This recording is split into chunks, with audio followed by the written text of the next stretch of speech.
سوال نمبر 4 کو دیکھیے کہ رسول اللہ صلی اللہ علیہ وسلم نے فرمایا سب گھر والوں کی طرف سے ایک قربانی کرنا کافی ہے. تو الحمدللہ 93% ساتھی جو ہیں وہ یہ بات جانتے ہیں اور 7% سوچتے ہیں کہ کافی نہیں ہے, سب کے لیے الگ الگ کرنی چاہیے. تو چلیے جناب, آج آپ کو یہ معلوم ہو گیا کہ سب گھر والوں کی طرف سے ایک قربانی بھی کافی ہوتی ہے. سوال نمبر 5 تھا کہ عید الاضحیٰ کی نماز سے قبل کچھ نہ کھانا سنت ہے. ٹھیک ہے, تو یہاں پر 71% ساتھی جو ہیں وہ یہ بات جانتے تھے, کیونکہ جب ہم عید الفطر کے لیے نکلتے ہیں تو ہم آڈ نمبرز میں کھجور کھا کر نکلتے ہیں, اور یہاں پر ہم کیا کرتے ہیں کہ ہم کچھ کھائے بغیر جاتے ہیں. اور پھر یہ ہے کہ قربانی جو ہے وہ کرنے کے بعد اس کو گوشت کو پکا کر یوزلی جو ہے وہ کھایا جاتا ہے. تو یہاں پر 4% ساتھی یہ کہتے ہیں کہ نمکین اشیاء کھا کے نکلنا چاہیے, 24% سوچتے ہیں کہ کھجور کھانا چاہیے. تو یہاں پر ایکچوئل میں یہ کہ عید الاضحیٰ کی جو نماز ہے اس سے قبل کچھ نہ کھانا جو ہے وہ سنت عمل ہے. ٹھیک ہے, سوال نمبر 6 کو دیکھیے کہ قربانی جو ہے وہ 13 ذی الحجہ تک کی جا سکتی ہے. تو یہاں پر 61% ساتھی صرف یہ بات جانتے تھے. ذرا چیٹ میں مجھے بتائیے کہ 13 جو ہے وہ عید کا کون سا دن بن رہا ہے. 29% ساتھی کہتے ہیں کہ 12 تک کر سکتے ہیں, 10% کہتے ہیں کہ 14 تک کر سکتے ہیں. تو درست جواب جو ہے وہ ہے کہ ہم 13 تک کر سکتے ہیں. اور سب سے پہلے ہیرا نے بتایا کہ وہ عید کا چوتھا دن ہوگا, یعنی ہم پہلے دن بھی کر سکتے ہیں, دوسرے دن بھی, تیسرے دن بھی اور چوتھے دن, یعنی کہ وی ہیو 4 days کہ ہم ان 4 دنوں میں جو ہے وہ قربانی کر سکتے ہیں انشاءاللہ. ٹھیک ہے, اب آگے بڑھتے ہیں کہ سوال نمبر 7 یہ ہے کہ قربانی کرنے والا ذی الحجہ کا چاند دیکھنے کے بعد بالوں اور ناخنوں کو نہ کاٹے. 96% ساتھی جو ہیں یہ بات جانتے تھے, اور ابھی ہم نے کل ہی چاند دیکھا, تو آئی ایم شور آپ سب نے اس سے پہلے اس بات کا اہتمام بھی کیا ہوگا کہ اگر آپ کے ناخن بڑے ہوئے ہیں, بال کٹنے والے ہیں, تو آپ اس کو کاٹ لیں. تو آگے بڑھتے ہیں, سوال نمبر 8 ہے حرمت والے مہینے ہم نے آپ سے پوچھا تھا کون سے ہیں. تو 90% ساتھیوں نے صحیح جواب دیا, محرم, رجب, ذوالقعدہ اور ذوالحجہ. الحمدللہ. اور 9% ساتھی جو انہوں نے کہا کہ وہ محرم, ربیع الاول, شوال اور ذوالحجہ ہے, اور 1% جو انہوں نے صرف کہا کہ صفر, رمضان, ذوالقعدہ, ذوالحجہ ہے. تو اب آپ اپنے پاس کہیں لکھ لیں تاکہ آپ کو یاد رہے کہ محرم, رجب, ذوالقعدہ اور ذوالحجہ یہ 4 جو مہینے ہیں یہ حرمت والے مہینے ہیں. ٹھیک ہے, اب ہم نے سوال نمبر 9 میں آپ سے پوچھا تھا کہ یہ جو ہم عید کے دن ایک دوسرے کو دعا دیتے ہیں اس کا مطلب کیا ہے. تو یہاں پر انٹرسٹنگلی 71% ساتھی جو ہیں انہوں نے صحیح جواب دیا. اس کو توڑ کے دیکھ لیتے ہیں. تقبل, قبول کر لے, اللہ, اللہ, منا, ہم سے, وا, اور, منکم, تم سے. تو یہاں پر جو تھرڈ آپشن تھا وہ صحیح جواب تھا کہ اللہ تعالیٰ ہم سے اور آپ سے عبادت قبول فرمائے. ٹھیک ہے, تو انشاءاللہ آپ نے کوشش کرنی ہے کہ آپ کو مطلب یاد بھی رہے, اور دوسری کوشش یہ کرنی ہے کہ سب ایک دوسرے کو انشاءاللہ یہ دعا دیں. ٹھیک ہے, آگے بڑھتے ہیں آخری سوال کی طرف. ہم نے آپ سے پوچھا تھا کہ حدیث کے مطابق, یعنی کہ اکارڈنگ ٹو حدیث, جس نے نماز عید سے پہلے ذبح کیا تو اس نے اپنے لیے ذبح کیا. تو یہاں پر 89% ساتھی جو ہیں انہوں نے صحیح آنسر سلیکٹ کیا, جنہوں نے کہا کہ اللہ کے لیے کیا. تو ہر عمل کے لیے دیکھیں 2 شرطیں, ایک یہ ہے کہ اخلاص ہو, یعنی آپ اللہ کے لیے کریں. دوسرا یہ ہے کہ وہ سنت کے مطابق ہو, تب وہ عمل جو ہے وہ قبول عمل ہے. تو یہاں پر سنت ہمیں کیا بتاتی ہے کہ آپ نے قربانی جو ہے وہ نماز عید کے بعد کرنی ہے. تو اگر انہوں نے ذبح نماز عید سے پہلے کیا تو انہوں نے قربانی اپنے لیے کیا, کیونکہ ان کو یہ عمل پسند تھا کہ وہ پہلے کریں. ٹھیک ہے جی, بالکل. لبنہ جبین پوچھتے ہیں کہ لیڈیز بھی نیلز نہ کاٹے. تو دیکھیں جہاں ہم بات کر رہے ہیں نا کہ قربانی جو ہے وہ سب گھر والوں کی طرف سے ہوگی, تو یعنی سب اس میں شامل ہو جائیں گے نا. تو انشاءاللہ یہ ہے کہ پھر جس نے بھی یہ کاٹنا ہے اور وہ سب وہ پہلے ہی کریں گے. ٹھیک ہے, تو یہاں پر ہم اپنا اینڈ کرتے ہیں اپنے پوسٹ کو, دعا کی طرف بڑھتے ہیں انشاءاللہ, اور آپ سے نیکسٹ کلاس میں ملاقات ہوگی. کیا باجی آپ کچھ کہنا چاہتی ہیں یہاں پہ؟ ہاں, میں یہاں سوال کا جواب دینا چاہتی ہوں.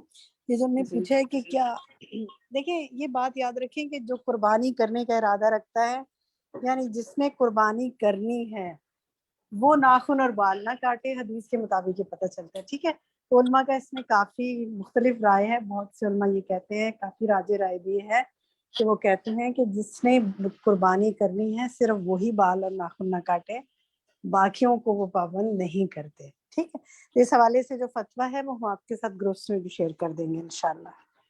السلام علیکم. جی تو دعا کر لیتے ہیں. سبحانک اللہم و بحمدک نشہد ان لا الہ الا انت نستغفرک و نتوب الیک. السلام علیکم ورحمۃ اللہ وبرکاتہ.